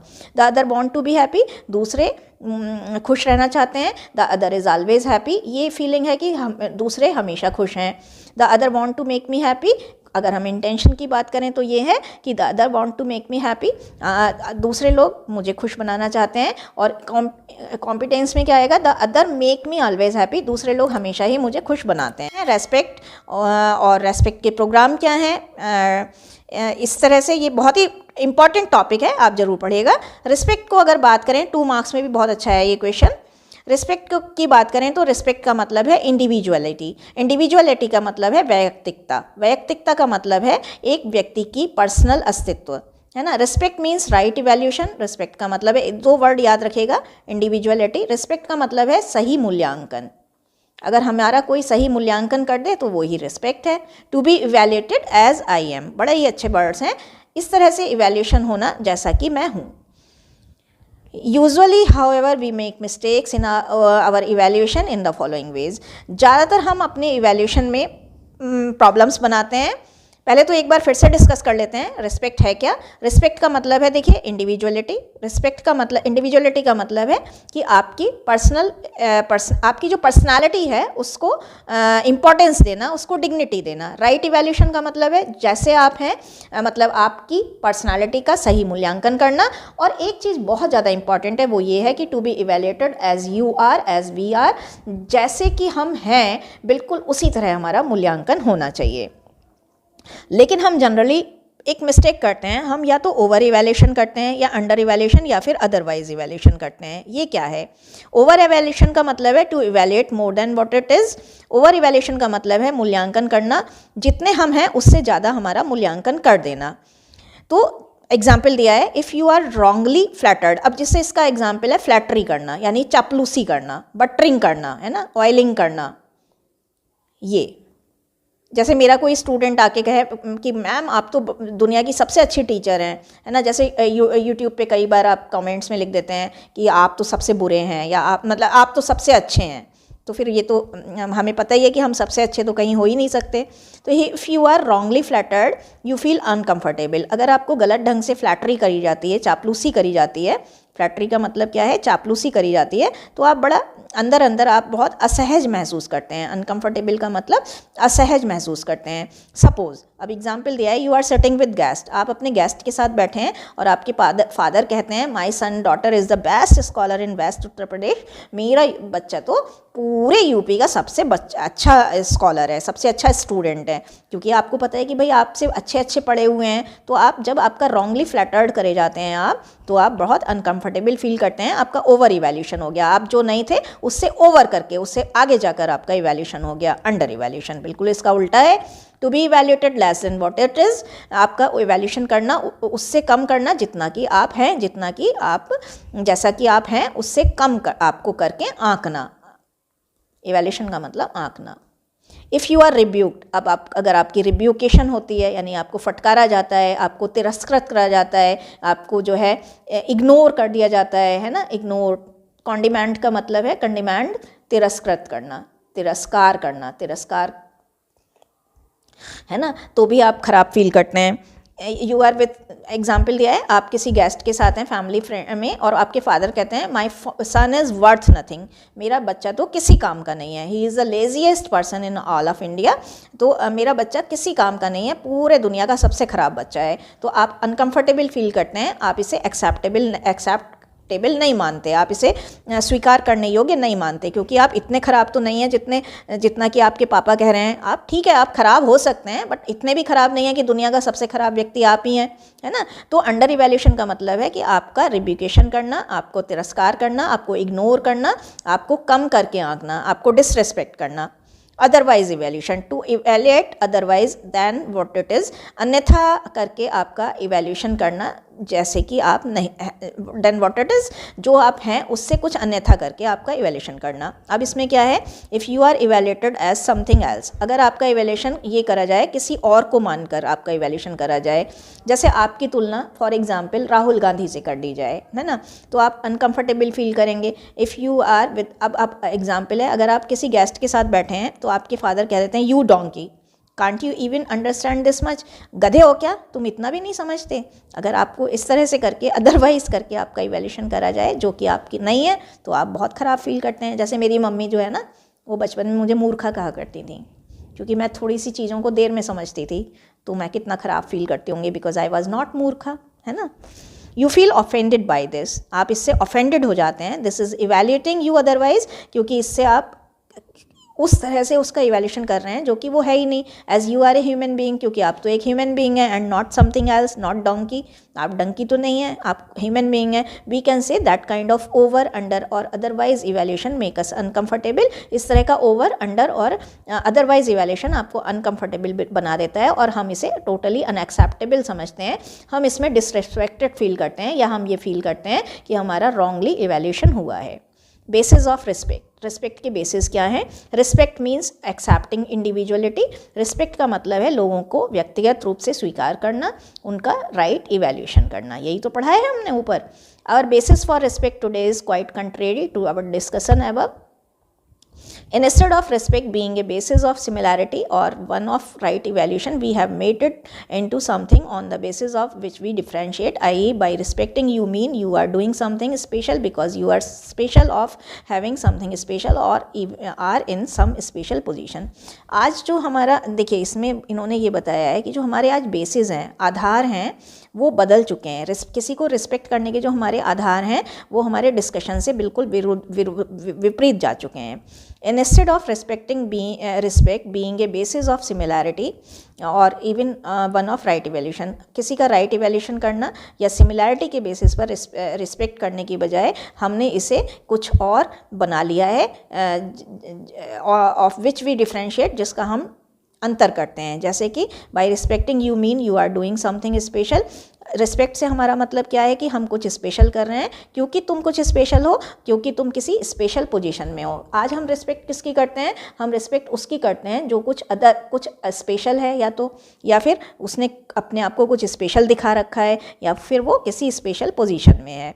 दस all of us are running around seeking respect from one another by trying to become something special. इसलिए आज जो है हम दौड़ रहे हैं रिस्पेक्ट के पीछे, रिस्पेक्ट ढूंढने के पीछे, लेकिन हम ऐसा हमने बना लिया है कि हम केवल थोड़े अलग लोगों को, थोड़े स्पेशल लोगों को ही रिस्पेक्ट करते हैं।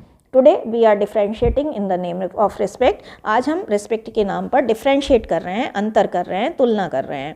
We either differentiate people on the basis of their wealth and possessions, हम या तो लोगों के रिस्पेक्ट करते हैं, डिफ्रेंशिएट करते हैं, हम लोगों में अंतर करते हैं। कैसे? उनकी वेल्थ, कितनी वेल्थ है, कितनी पोजेशन है उसके पास, संपत्ति है। On the basis of their belief, उनके विश्वास क्या हैं, जैसे भाजपा के लोगों को ज़्यादा हम सिर पे चढ़ाने लगेंगे। तो इस हमने एक चार्ट बनाया है जिसके बेसिस पर ये हम बता सकते हैं, we pay respect today to someone on the basis of these things. या तो हम देखिए दोनों, या तो हम डिफ्रेंशिएट कैसे करते हैं आजकल, मतलब रिस्पेक्ट नहीं करते, फिजिकल फैसिलिटीज़ के आधार पर, यानी किसके पास कितनी वेल्थ है, कौन किस पोजीशन का है। जैसे डायरेक्टरशिप के लोगों को या जो HODs हैं उनको ज़्यादा आप लोग प्रेफरेंस देते हैं, आप भी देते हैं। बिलीफ कुछ इज़्म होते हैं, यानी कि जैसे इज़्म का मतलब कुछ वाद है ना, जैसे कोई मतलब भाजपा इज़्म में विश्वास करता है उसको ज़्यादा दे दिया। सेक्ट होते हैं, जैसे वर्ग, कोई हिंदुइज़्म को मानता है तो उसके लोगों को ज़्यादा करेगा। इसी तरह से हम बॉडी के बेस पर भी करते हैं। सेक्स यानी कि हम लड़कों को ज़्यादा प्रेफरेंस देते हैं, बॉयज़ को, है ना। हम रेस को ज़्यादा मानते हैं, रेस का मतलब प्रजाति को ज़्यादा मानते हैं। जैसे जो है आज भी ये चल रहा है कि हम जैसे अग्रवाल और ब्राह्मण्स को ज़्यादा मिलेगा, है ना। एज के बेसिस पर बुढ़ा हो गया कोई तो उसे ज़्यादा नहीं करना है। फिजिकल स्ट्रेंथ तो बहुत चल रही है आजकल, अगर कोई व्यक्ति बाहुबली है तो हम उसको ज़्यादा ज़्यादा उसको रिस्पेक्ट देते हैं। Differentiation leads to acrimony. Acrimony का मतलब है कड़वाहट। जो ये है डिफ्रेंशिएशन है वो रिलेशनशिप में एक्रीमोनी को जन्म देता है। Problem face due to differentiation in relationship. जो प्रॉब्लम्स आती हैं डिफ्रेंशिएशन के कारण वो क्या हैं? Differentiation based on gender, sex. Gender और सेक्स के आधार पर, यानी कि लिंग के आधार पर जो हमारे साथ डिफ्रेंशिएशन करा जाता है, यानी कि जो विभिन्नता लाई जाती है। Issues of women right, pay parity, crime against women, acid attacks, divorces and domestic violence are some common against women. आज आप देख रहे हैं कि वीमेंस राइट, औरतों के अधिकार की बात हो, या पे पैरिटी का मतलब है जो वेतन में असमानता, वेतन की असमानता। अब वेतन की असमानता का मतलब है, आपने देखा होगा कि उसी पद पर काम करते हुए पुरुष को ज़्यादा वेतन मिलता है। टीचर्स में ये बहुत होता है कि अगर लेडी है तो उसे थोड़ा कम में पटाने की कोशिश करेंगे बार्गेनिंग के टाइम पर, और अगर जेंट्स है तो उसे ज़्यादा मिलेंगे। तो क्राइम, बहुत सारे क्राइम हो रहे हैं, जैसे एसिड अटैक हो रहे हैं, डिवोर्सेज हो रहे हैं, घरेलू हिंसा के जो क्राइम हैं वो आज कॉमन है वीमेन के लिए। Women are not safe and secure today. Women आज सुरक्षित नहीं है कहीं भी, because there is lots of discrimination in society and toughens women's lives. आज बहुत सा डिस्क्रिमिनेशन है, भेदभाव है सोसाइटी में, और औरतें जो है, औरतों की लाइफ्स को इसने टफिन बना दिया है और ज़्यादा कठिन बना दिया है। Differentiation based on race. There are many movements and protests against racial discrimination and demands for equality. Racial attacks and movements against caste discrimination have people living in fear of such racism, casteism and discrimination. Race यानी प्रजाति के आधार पर जो differentiation है उससे भी लोगों की लाइफ टफिन हो रही है। बहुत सारे मूवमेंट्स, बहुत सारे आंदोलन, बहुत सारे धरने चल रहे हैं रेशियल डिस्क्रिमिनेशन के लिए, और इक्वलिटी की डिमांड है। रेशियल अटैक्स जो हो रहे हैं, मूवमेंट्स जो हो रहे हैं कास्ट डिस्क्रिमिनेशन के अगेंस्ट में, वो उससे लोगों को डर लगने लगा है, जैसे कि रेसिज्म का डर, कास्टिज्म का डर, और इसी तरह के और डिस्क्रिमिनेशन का डर लोगों को सताने लगा है। Differentiation based on age, generation gap, child trafficking, child labour, ये जो सारी चीज़ें हैं वो सोसाइटी में होने लगी हैं। और even after 75 years of independence, आज 75 साल बाद भी, स्वतंत्रता प्राप्ति के 75 साल हो गए, उसके बाद भी जनरेशन गैप की समस्या वैसी की वैसी है। चाइल्ड ट्रैफिकिंग अभी भी होता है, चाइल्ड लेबर अभी भी होता है। तो ये सारी चीज़ें जो हैं वो अभी भी देखी जा सकती हैं। Differentiation based on wealth, class और स्टेटस आज भी चलता है सोसाइटी में, आज भी एग्जिस्ट करता है ना। Many people even literate and highly intellectual ones, आज भी कई लोग, यहाँ तक कि पढ़े लिखे शिक्षित समाज के इंटेलेक्चुअल लोग जो हैं, बौद्धिक वर्ग के लोग जो हैं, are suffering from a lack of self esteem, उनमें भी आत्मसम्मान का जो है लैकिंग है, कमी है। प्रॉब्लम वर्स होती जा रही है enough that some are even bound to suicide. लोग इतने ज़्यादा बेबस हो जाते हैं कई बार, क्योंकि क्लास और स्टेटस का प्रेशर इतना ज़्यादा आ जाता है कि कुछ लोग अभी भी सुसाइड कर लेते हैं।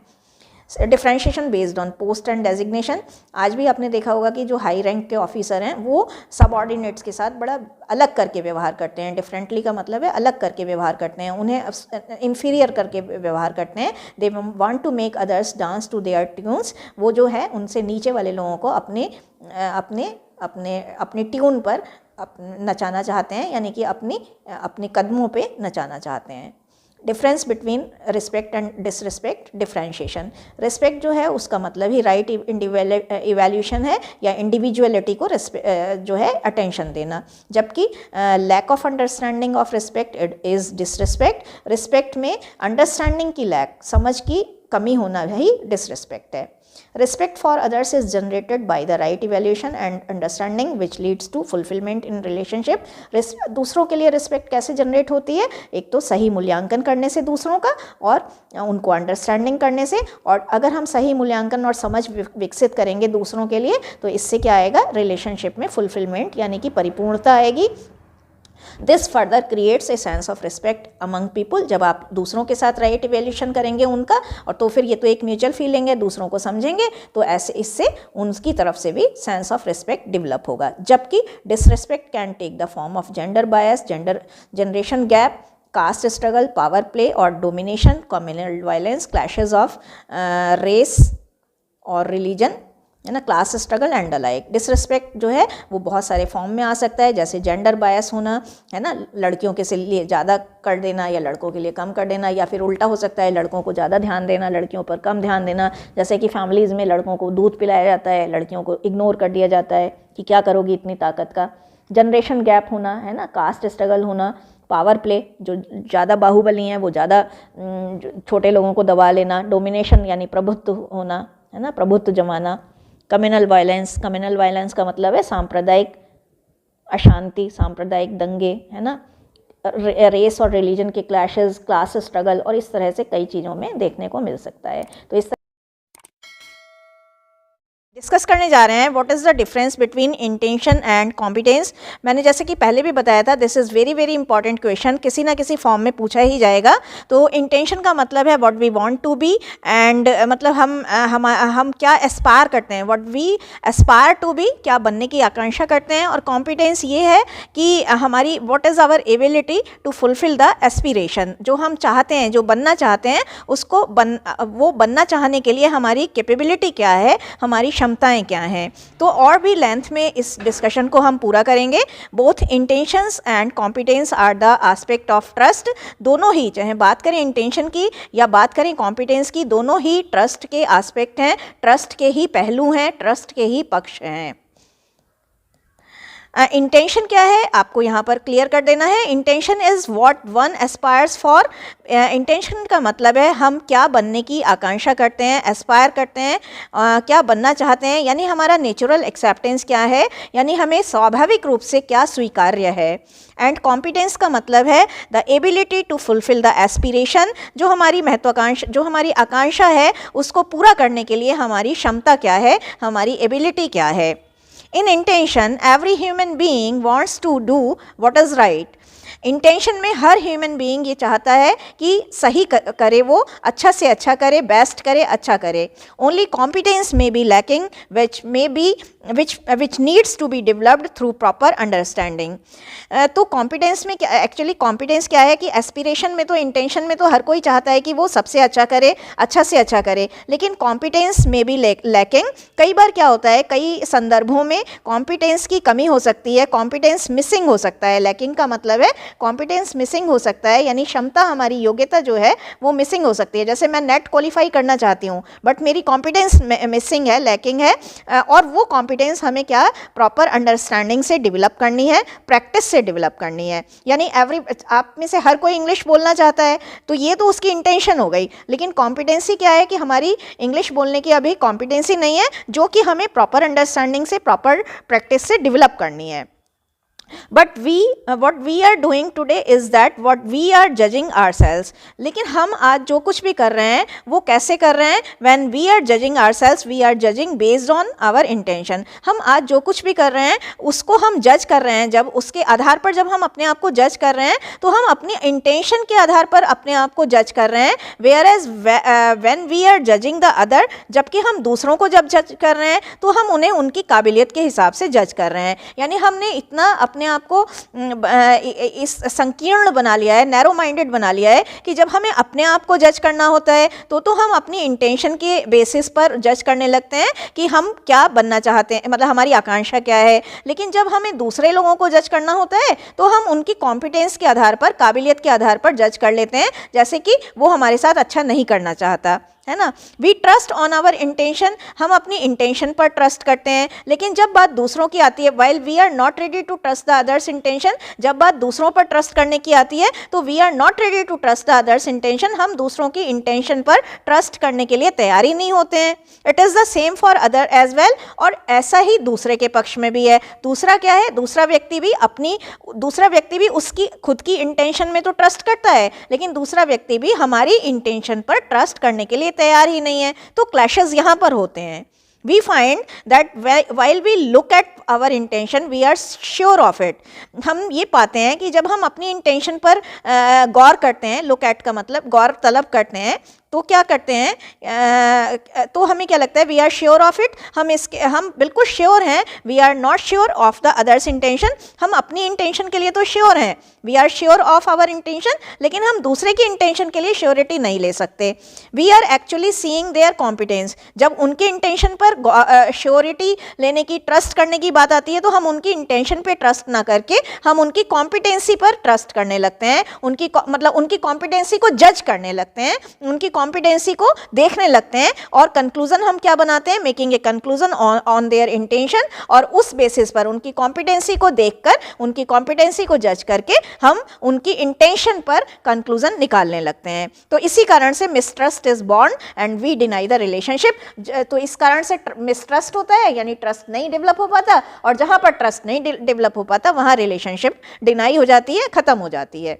We seldom look at our competence and others intention, हम कभी ही, सेल्डम का मतलब कभी ही, यानी कि बहुत कम ही अपनी कॉम्पिटेंस पर और दूसरों की इंटेंशन पर गौर तलब करते हैं, जबकि हमें क्या करना चाहिए, दूसरों की कॉम्पिटेंस की जगह दूसरों की इंटेंशन भी देखनी चाहिए। यानी फॉर एग्जांपल, अगर किसी ने मुझे हर्ट कर दिया अनइंटेंशनली, तो मुझे ये सोचना चाहिए, नहीं यार ये चाहता नहीं था, इंटेंशन नहीं थी इसकी मुझे हर्ट करने की, बट इसने कर दिया। जबकि उल्टा होता है, अगर कोई हमें हर्ट कर दे तो हम ये चाहते हैं, हम ये सोचने लगते हैं उसकी कॉम्पिटेंसी हमें हर्ट करने की थी, उसका मन ही हमें हर्ट करने का था। It is very important to differentiate between intention and competence. ये बहुत इंपॉर्टेंट है कि हम इंटेंशन और कॉम्पिटेंस के बीच में डिफ्रेंशिएट करें, अपनी इंटेंशन और कॉम्पिटेंस के बीच में भी और दूसरों के में भी। If we have trust on intention, अगर हमारा इंटेंशन पर ट्रस्ट है तो we have a feeling of being related to the other. अगर हमें दूसरे की इंटेंशन पर ट्रस्ट है तो हम दूसरों से रिलेटेड होने की फीलिंग रखेंगे। We started helping to other to improve his competence, हम उसकी कॉम्पिटेंस को सुधारने के लिए उसकी हेल्प करने लगेंगे। अगर बाई चांस उसमें कॉम्पिटेंस की कमी भी है तो हम उसको सुधारने में उसकी मदद करेंगे, लेकिन ये तब कब होगा, जब हम दूसरे की इंटेंशन पर ज़्यादा फोकस करेंगे रादर देन हिज कॉम्पिटेंस, मतलब हम उसकी कॉम्पिटेंस पर ज़्यादा गौर तलब करेंगे कि उसको, मतलब हमें क्या करना है, हमें उसकी इंटेंशन पर ज़्यादा गौर तलब करना है। वैल्यू इन रिलेशनशिप, ये क्वेश्चन बहुत ज़्यादा इंपॉर्टेंट है। इसमें हम बताएंगे कि रिलेशनशिप में वैल्यूज़ क्या क्या होती हैं और कौन कौन सी वैल्यूज़ होने से रिलेशनशिप जो है वो अच्छे हो जाते हैं।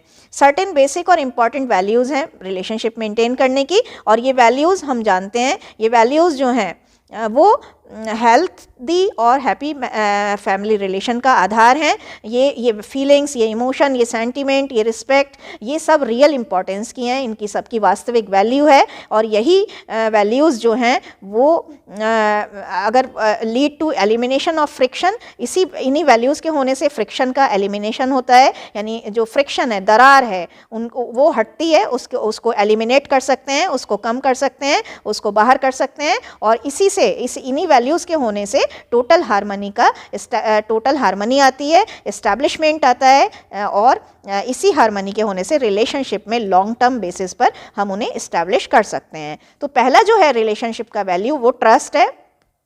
ट्रस्ट और विश्वास is the foundation value in relationship. Trust या विश्वास जो है वो रिलेशनशिप की फाउंडेशनल वैल्यू है, एक बेसिक वैल्यू है। To be assured that each human being inherently wants oneself and other to be happy and prosperous. Trust का मतलब है कि ये एश्योरिटी होना, ये भरोसा होना कि हर कोई ह्यूमन बीइंग वास्तविक रूप से अपने आप को और दूसरों को भी खुश और मतलब हैप्पी और प्रॉस्परस देखना चाहता है, खुश और समृद्ध देखना चाहता है। If we have trust in the other, अगर हमारा दूसरों में ट्रस्ट होगा तो we are able to see the other as a relative, not as an rival, rival और अपोनेंट। अगर हम दूसरों पर ट्रस्ट करेंगे तो हम दूसरों को रिलेटिव और फ्रेंड की तरह देखेंगे, अगर नहीं करेंगे तो हम उन्हें राइवल मानेंगे और अपोनेंट मानेंगे, कॉम्पिटिटर मानेंगे। रेस्पेक्ट, रेस्पेक्ट का मतलब है इंडिविजुअलिटी, पहले भी बता चुके हैं। इंडिविजुअलिटी का मतलब है आपकी अपनी पर्सनालिटी को अगर वैल्यू मिल जाती है, इंडिविजुअल आप जैसे हैं उसको वैल्यू करना। The sense of individuality is prime object. Individuality का सेंस जो है वो एक बेसिक ऑब्जेक्ट है, प्राइम ऑब्जेक्ट है, सर्वप्रमुख ऑब्जेक्ट है। This is the first basic step towards respect. ये पहला बेसिक कदम है रिस्पेक्ट की तरफ, सम्मान की तरफ। Once we realise that we are individual then only we can see ourselves different from others. एक बार अगर हमें विश्वास हो जाए, महसूस कर लें एक बार अगर हम कि हम इंडिविजुअल जो हैं, that we are individual then we कि हम इंडिविजुअल हैं, हम अपने आप में अलग हैं, व्यक्तिगत हैं, मतलब हम अपने आप में थोड़ा सा हमारी अपनी खुद की एक पर्सनल आइडेंटिटी है, तभी हम दूसरों को अपने आप से डिफरेंट करके मानेंगे। दूसरे वर्ड्स में हम कह सकते हैं respect means right evaluation to be evaluated as I M.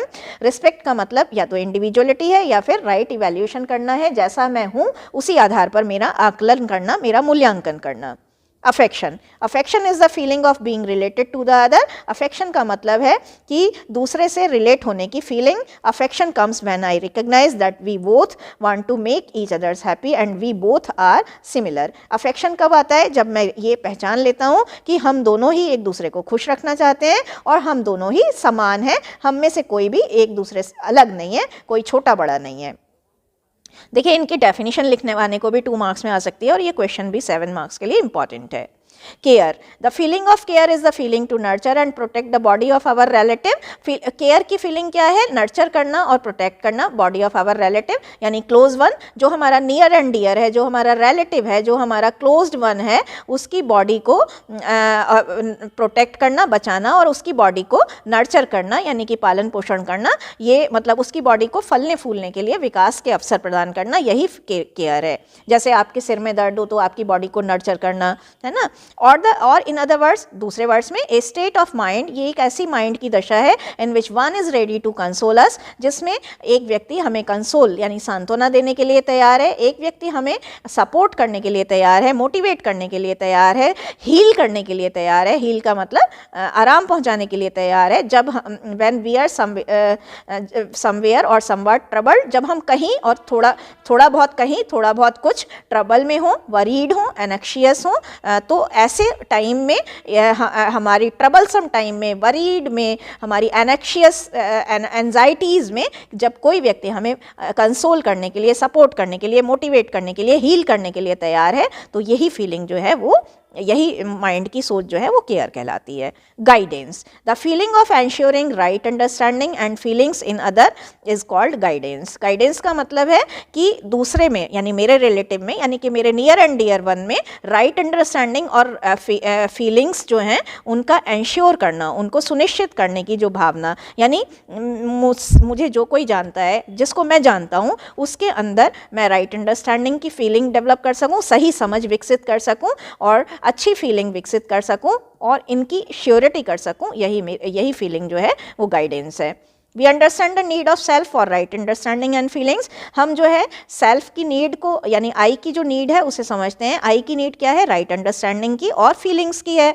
We also understand that the other is similar to me in her faculty of natural acceptance. हमें ये भी समझ होनी चाहिए कि दूसरा व्यक्ति भी जिस तरह से हमारे आई की नीड है, राइट अंडरस्टैंड, हमारा आई जो है वो राइट अंडरस्टैंडिंग और फीलिंग्स को चाहता है, ऐसे ही दूसरे व्यक्ति भी मेरे समान है अपनी नेचुरल एक्सेप्टेंस, सहज स्वीकृति की अवस्था में।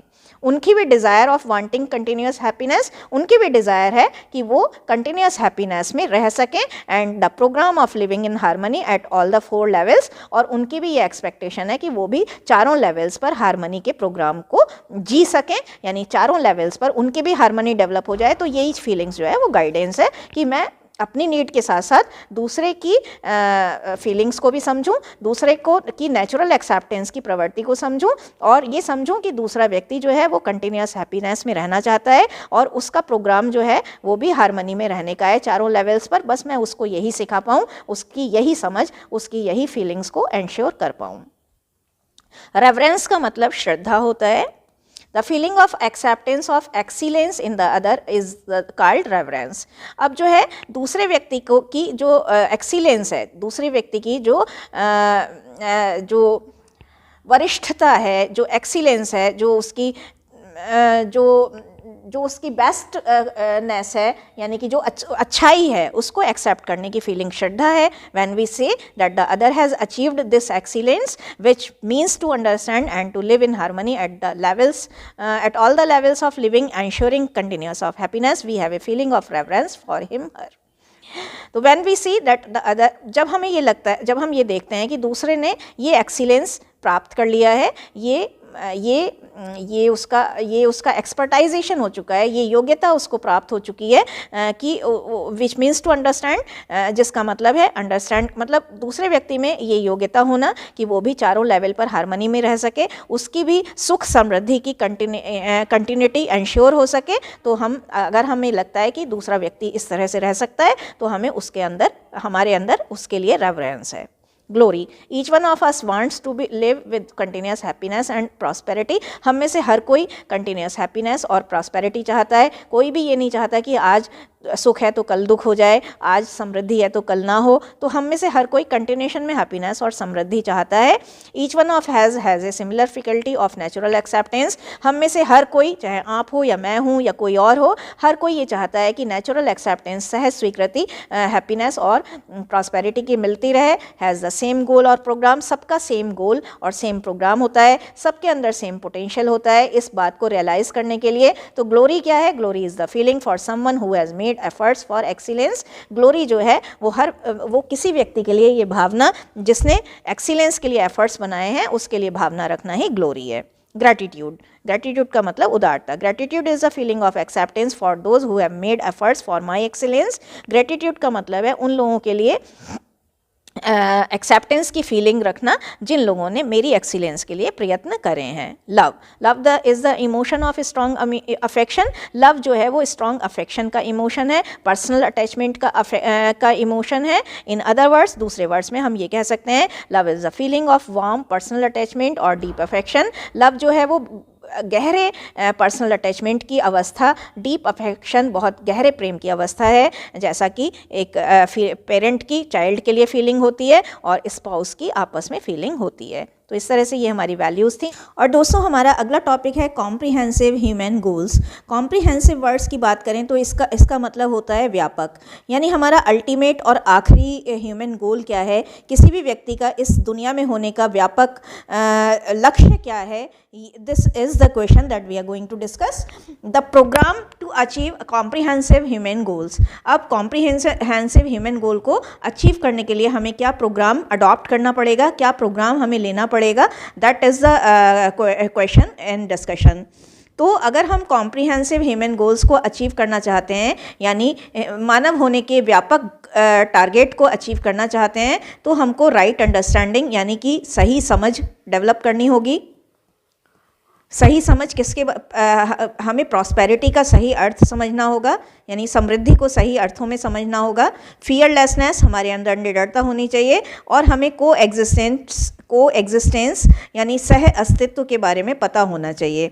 तो ये चारों चीज़ें हैं जो सुनिश्चित करेंगी कि हमारा कॉम्प्रिहेंसिव ह्यूमन गोल्स अचीव करने का के कितना पास हैं हम और कितना दूर हैं।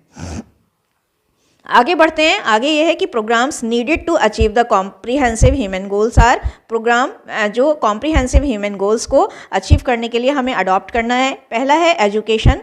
एजुकेशन बोलें तो शिक्षा, और राइट लिविंग का मतलब है संस्कार, यानी सही जीवन यापन। यानी सही जीवन यापन तभी बनता है जब संस्कार पूर्ण जीवन जिया जाता है।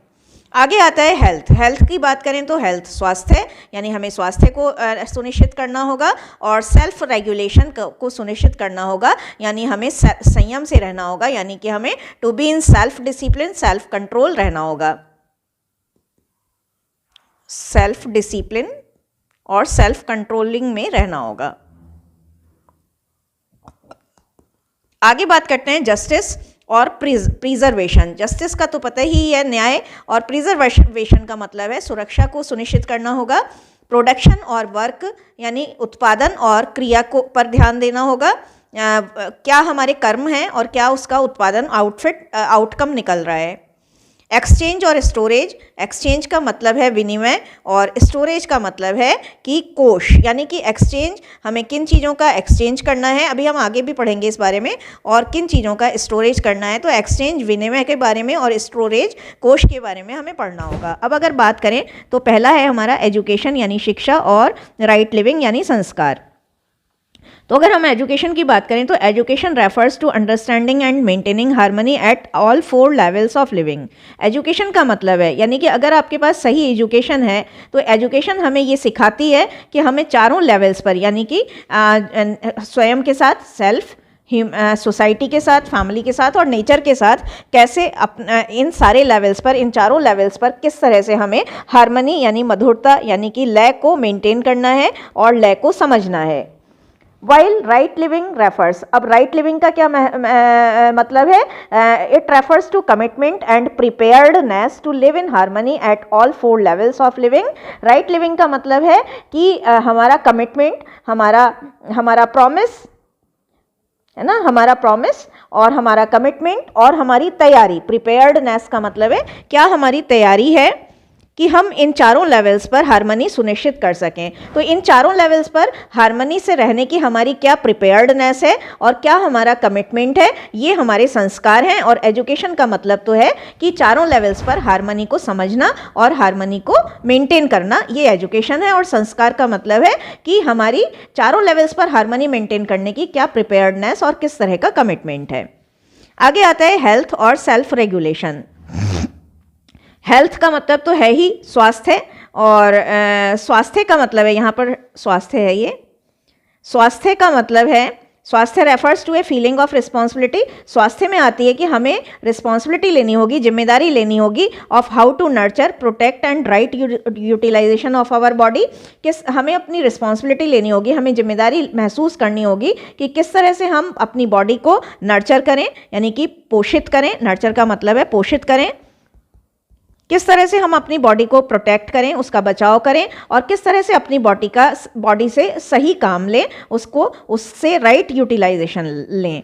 When the body is fit to act according to the need of the self, there is harmony among the parts of the body. It is referred to as health और स्वास्थ्य।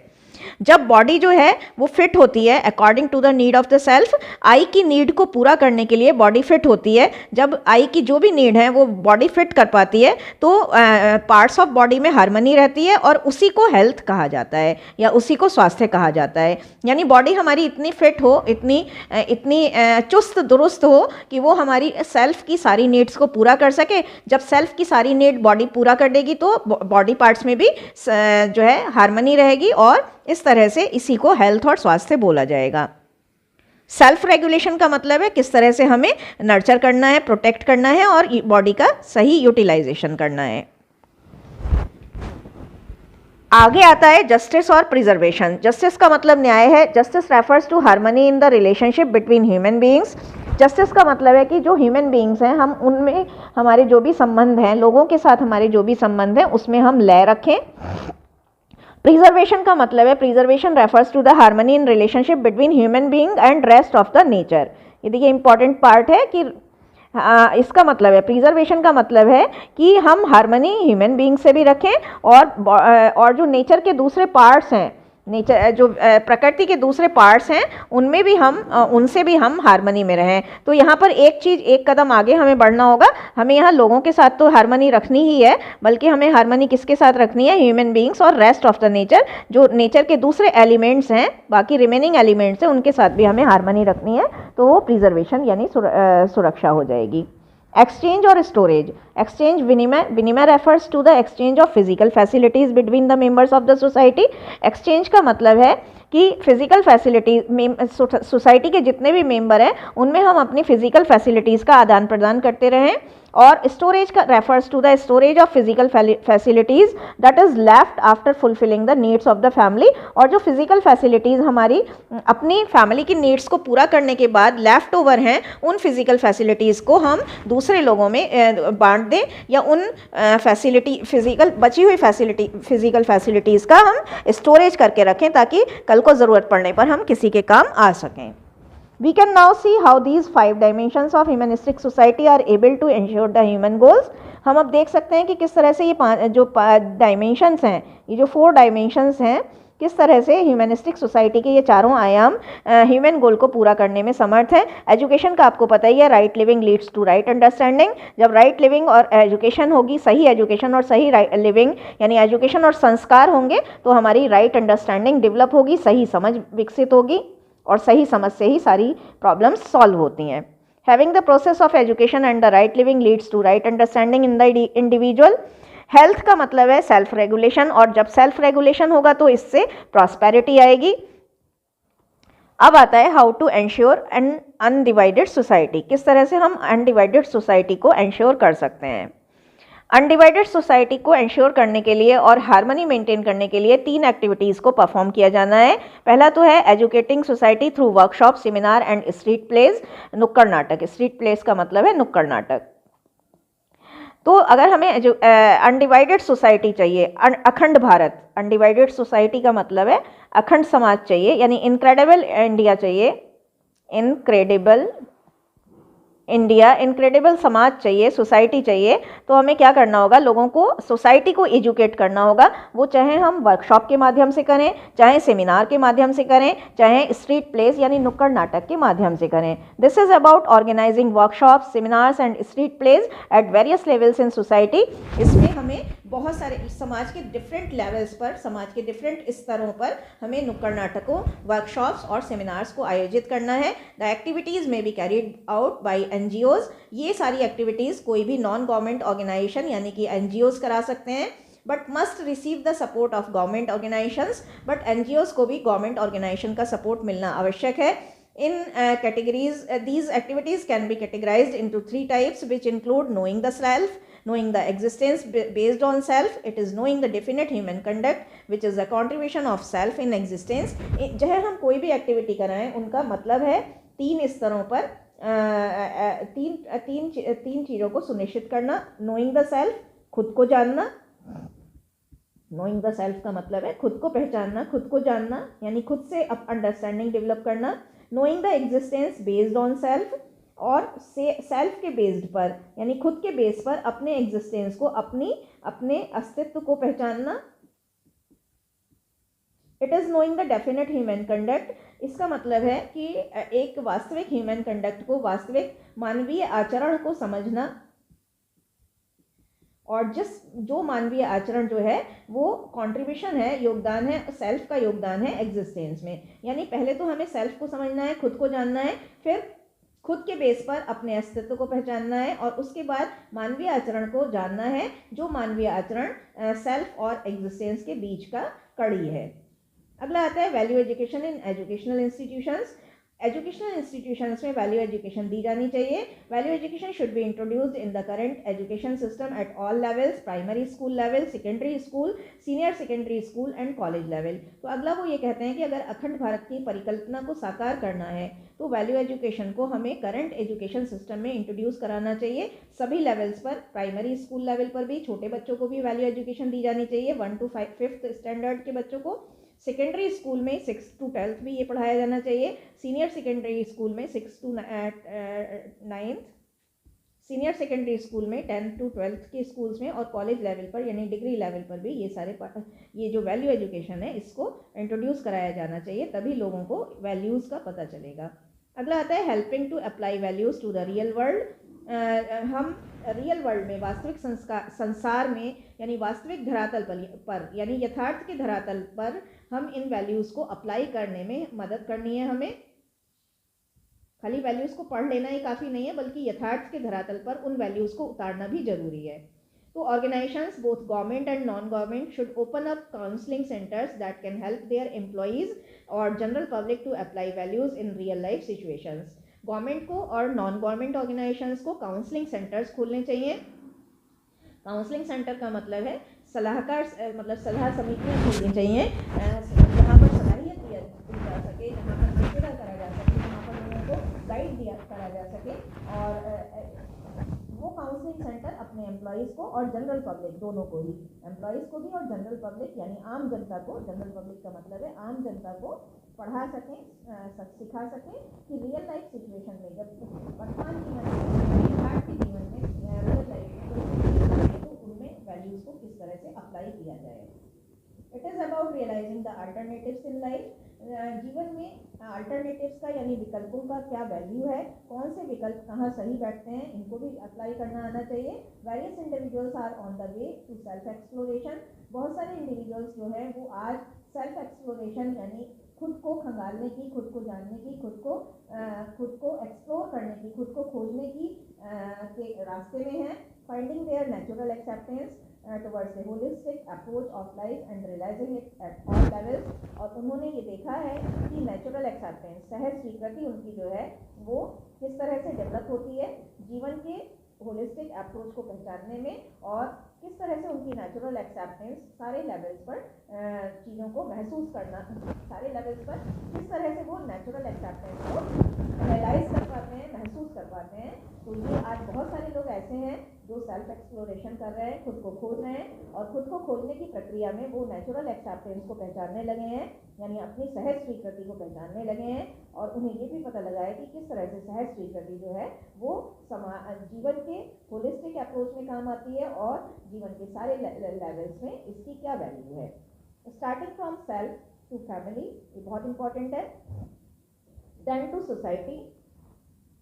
And the idea is not to live in isolation or individualism, but with the expansion of self to higher levels in the social system।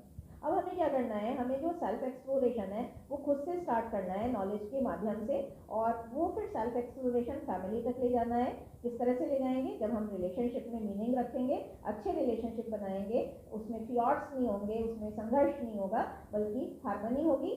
तो इस तरह से हम self से start करेंगे, यानी पहले अपने आप से हार्मनी डेवलप करेंगे, फिर फैमिली के साथ हार्मनी डेवलप करेंगे मीनिंगफुल रिलेशनशिप के फॉर्म में, और उसके बाद हम सोसाइटी से हार्मनी डेवलप करेंगे। सोसाइटी से हार्मनी कैसे डेवलप करेंगे, एजुकेशन फैलाकर, हेल्थ फैलाकर, प्रोडक्शन देकर, बिजनेस देकर, सर्विसेज देकर हम सोसाइटी से हार्मनी डेवलप करेंगे। तो आइडिया जो है वो आइसोलेशन यानी कि अकेलेपन में रहने का नहीं है, बल्कि इंडिविजुअलिज्म में रहने का नहीं है, बल्कि क्या है, एक्सपेंशन है सेल्फ का, यानी खुद का विस्तार करना है। खुद का विस्तार इस तरह से करें कि दूसरे की हस्ती को भी पूरी इंपॉर्टेंस दी जा सके, दूसरे की हस्ती को भी पूरी डिग्निटी दी जा सके, और इस तरह से सोशल सिस्टम में अपनी एक हायर लेवल पर, सोशल सामाजिक सिस्टम के हायर लेवल पर हम कंट्रीब्यूट कर सकें, हम अपने योगदान दे सकें। जब हम खुद से स्टार्ट होकर फैमिली तक जाएंगे, और फैमिली से फिर समाज को परिपोषित करेंगे, समाज को डेवलप करेंगे, समाज में हार्मनी डेवलप करेंगे। बिल्कुल भी ये नहीं है कि हम अकेले रहें या इंडिविजुअलिज्म में रहें, खुद में रहें, इंट्रोवर्ट रहें, बल्कि आइडिया ये है कि सेल्फ का एक्सपेंशन करें, खुद का विस्तार करें, इतना हायर लेवल तक करें कि सामाजिक सिस्टम में हमारी एक भागीदारी सुनिश्चित की जा सके। तो इस तरह से ये यूनिट 3 का वन शॉट वीडियो था। सारे ही इंपॉर्टेंट क्वेश्चंस कवर हो गए हैं। I hope you would like the video. Kindly do like and share the video with the other members of your family, यानी कि फ्रेटर्निटी, यानी स्टूडेंट फ्रेटर्निटी में इस वीडियो को शेयर करिएगा। अगर कोई आपके सजेशंस हो तो अपने कमेंट बॉक्स में सजेशन जरूर भेजिएगा। आपके सजेशन हमारे लिए लाइफ ब्लड का काम करते हैं। Thank you for watching.